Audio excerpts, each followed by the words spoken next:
بسم اللہ الرحمن الرحیم۔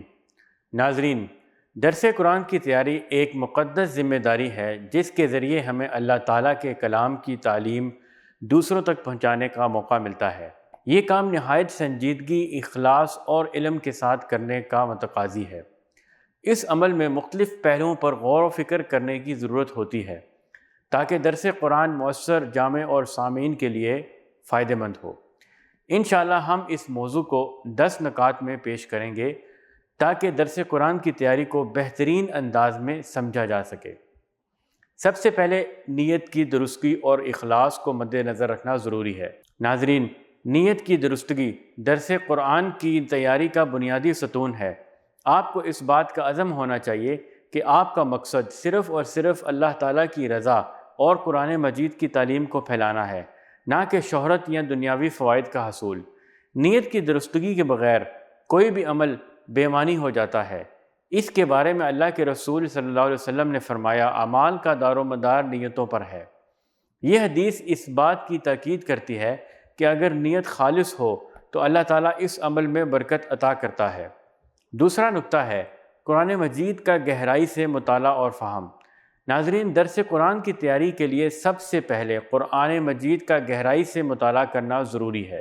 اس کے لیے انٹرنیٹ سے بھرپور مدد حاصل کی جا سکتی ہے۔ آیات کا مطالعہ کریں اور آیت کے لغوی اور اصطلاحی معنی کو سمجھیں۔ لغت القرآن، المنجد اور دیگر مستند لغات کا مطالعہ کریں تاکہ الفاظ کے اصل معنی سمجھ سکیں۔ آیات کے شان نزول کو بھی سمجھنا ضروری ہے تاکہ آیت کے نزول کے وقت کے حالات اور اس کے پیغام کا صحیح مفہوم سمجھ سکیں۔ مستند تفاسیر جیسے تفسیر ابن کثیر، تفسیر الطبری اور تفہیم القرآن مولانا مودودی رحمۃ اللہ کا مطالعہ کریں تاکہ آیات کی تفہیم میں گہرائی حاصل ہو۔ قرآن مجید میں مختلف موضوعات پر آیات موجود ہیں، انہیں نوٹ کریں تاکہ درس کی تیاری کے وقت ان کا حوالہ دے سکیں۔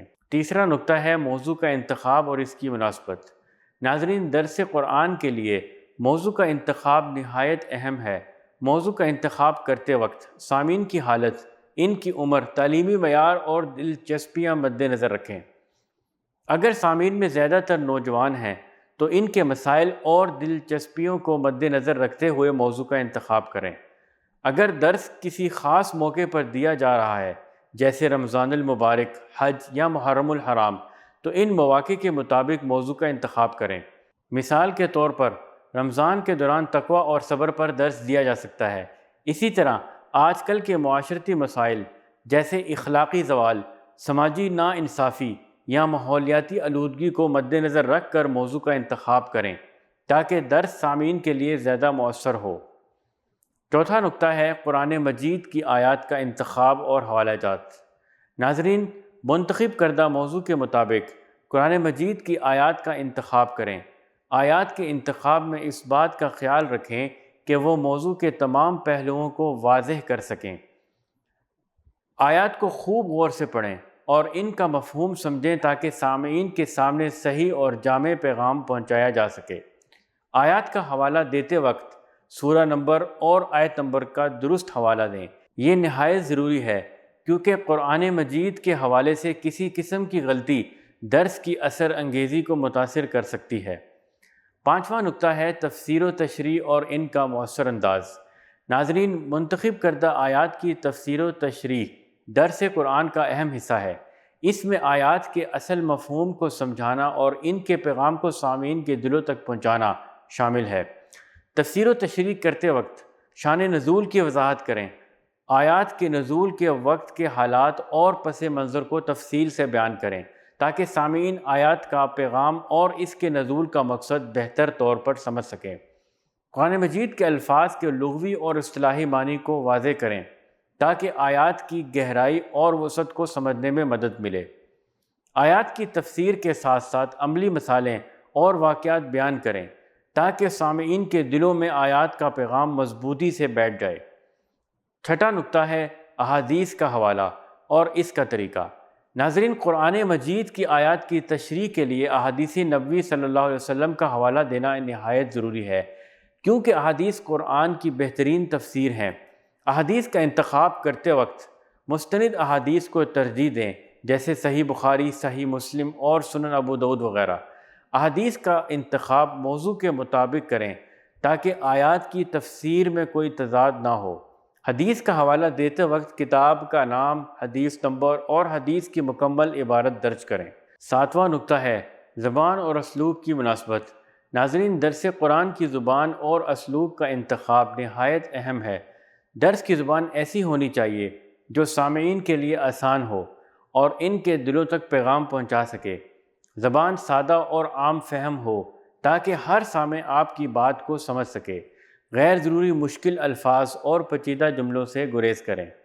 اسلوب ایسا ہو جو سامعین کو متاثر کرے اور ان کے دلوں میں درس قرآن کے پیغام کو بٹھا دے۔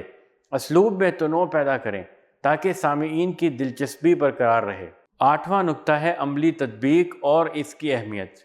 ناظرین، درس قرآن کا مقصد صرف علمی باتیں بیان کرنا نہیں ہے، بلکہ اس کا مقصد سامعین کو عملی زندگی میں قرآن کے احکام پر عمل کرنے کی ترغیب دینا ہے۔ عملی تطبیق کے بغیر درس قرآن کا حقیقی مقصد حاصل نہیں ہو سکتا۔ درس کے دوران سامعین کو عملی نصیحتیں کریں اور انہیں بتائیں کہ کیسے قرآن مجید کے احکام کو اپنی روزمرہ زندگی میں نافذ کر سکتے ہیں۔ عملی تطبیق کے لیے مثالیں اور واقعات بیان کریں جو سامعین کے لیے سبق آموز ہوں اور انہیں قرآن کے احکام پر عمل کرنے کی تحریک دیں۔ 9واں نکتہ ہے سوال و جواب کا سیشن۔ ناظرین، درس قرآن کے بعد سوال و جواب کا سیشن رکھنا ضروری ہے تاکہ سامعین اپنی تشنگی دور کر سکیں اور جو باتیں انہیں سمجھنے میں مشکل ہوئی ہوں وہ واضح ہو جائیں۔ سوال و جواب کے سیشن کے لیے سامعین کے سوالات کے جوابات دیتے وقت تحمل اور بردباری سے کام لیں۔